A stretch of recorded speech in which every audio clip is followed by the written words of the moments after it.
and play. And the issues that I'll talk about briefly are to do with cultural understanding, the transformation of consciousness and the arguments between these two positions, and the need for a dialogic pedagogy. So let me first address skills, the acquisition of new kinds of skills. Much of the material by youngsters on YouTube is seriously deficient in time-based media skills. Youngsters, of course, are well versed in popular forms. Often they know much more about certain popular forms than their teachers. But their knowledge is unsystematic and it's entirely experiential. Many remain ignorant of even the most basic of things like the difference between a wide angle and a telephoto lens, between deep and partial focus, between the effect of a tight frame on a subject versus a loose frame. Without a language with which to talk about video production, students fall back on line and colour and tone and texture and so on. And while these elements remain important, they do not address the specific characteristics of time-based media. Recently, I've begun assigning students the task of making short videos in such a way that they are forced to address the kind of problems faced by a film director when making a realistic style narrative, the most common kind of narrative today. Students consider issues like casting, lighting, where to put the camera, how long a shot should be, what kind of shot, should there be a reaction shot, continuity between image and text, how do you anchor meaning with words, with music, with speech, with sound effects. The kind of choices that they are faced with are very, very extensive. And while students are given latitude on what choices they make, I don't design these as self-expressive activities. They're attempts to have students understand in a way that can only come from an insider's perspective what choices they are subject to whenever they view time-based media. Such understanding does not come from just deconstructing. I think it must involve students producing their own work.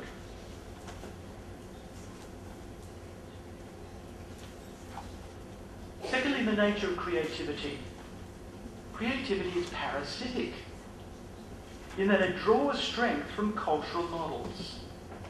Far from the romantic notion where creativity is considered to arise wholly from within an individual, creativity here consists of playing inventively with at least one pre-existing cultural form and at least referencing others, sometimes combining various forms. While cultural models are often reworked according to a child's idiosyncrasies, and we saw that with Eugene, nothing comes from nothing. Creativity is built upon and develops existing material. Don't think of this as slavish copy. It's more akin to modelling, where the production is like the model in some ways, but not in others. Or if you like, it's akin to borrowing, where something is taken from someone else until one has one's own.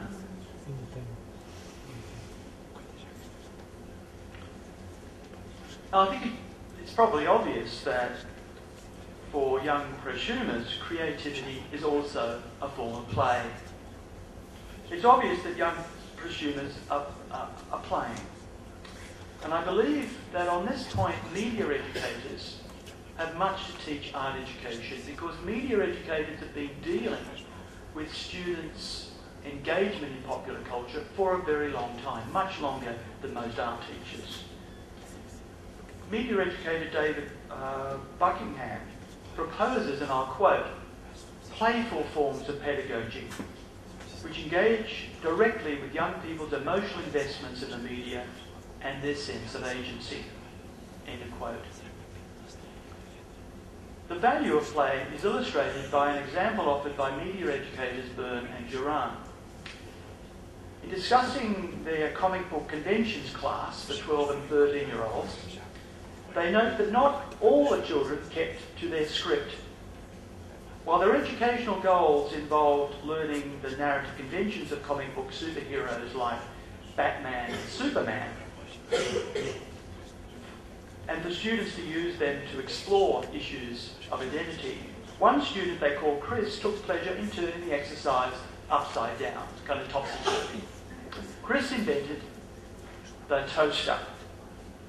This is a once hapless chef whose hands had merged with two toasters and who, unlike Batman and Superman's dull civic mission to save the world from disaster, gleefully indulged in acts of anarchic fantasy violence. Like J.C. Holt's narratives, the toaster was informed by the anarchic anti-heroes of 1940s Marvel comics. The Incredible Hulk, for example, was as likely to do harm as to help. So what's going on here? Chris, in a sense, rejected the models of civic duty that were offered by his teachers. But at the same time, Chris parodied his Marvel comic models.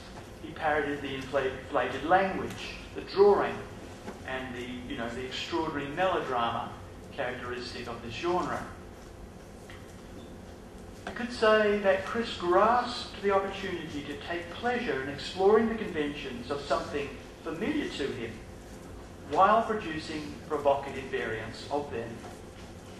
While playfully humorous, he produced a critique of the genre and demonstrated his knowledge of its iconography, its narrative structure, and its social preoccupations. By humorously playing with the genre, he challenged the seriousness of his teacher's intent. And yet, Byrne and Duran argue, Chris equally asserted his cultural credentials through his ironic position and thereby fulfilled his teacher's goal of exploring in symbolic form something of the person he wanted to be. Now, each of these points applies to children like J.C. Holtz and Eugene Lee. But there is a huge difference.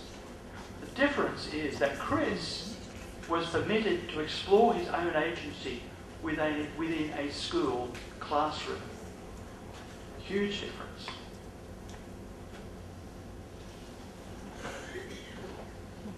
Having said this, young prosumption is also a seriously problematic model for art education. I think it's evident that youngsters' media models are often politically incorrect. They're violent, they're sexist, they're racist, they're xenophobic, they're homophobic, and so on. And young prosumption typically assumes similar dubious positions. Recall that J.C. Holt's superheroes were forever rescuing women. The women didn't exist other than being rescued by male superheroes.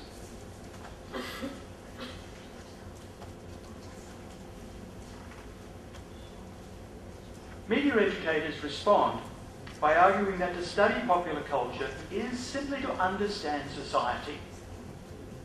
They argue that to understand mass media is to understand the social values from which it arises, to understand the institutional structures of mass production, its production, distribution, and its audiences.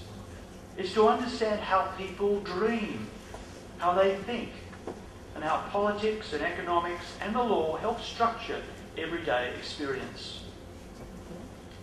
At the same time, media educators are at pains to argue, do not kill the pleasure involved. Do not appear to condemn prosumption, condemning its values just out of hand. Acknowledge students' fun and their pleasure, including the pleasure of transgression. But do not appear to colonise the fun of prosumption by turning it into dull motivational strategies and instructional goals. In short,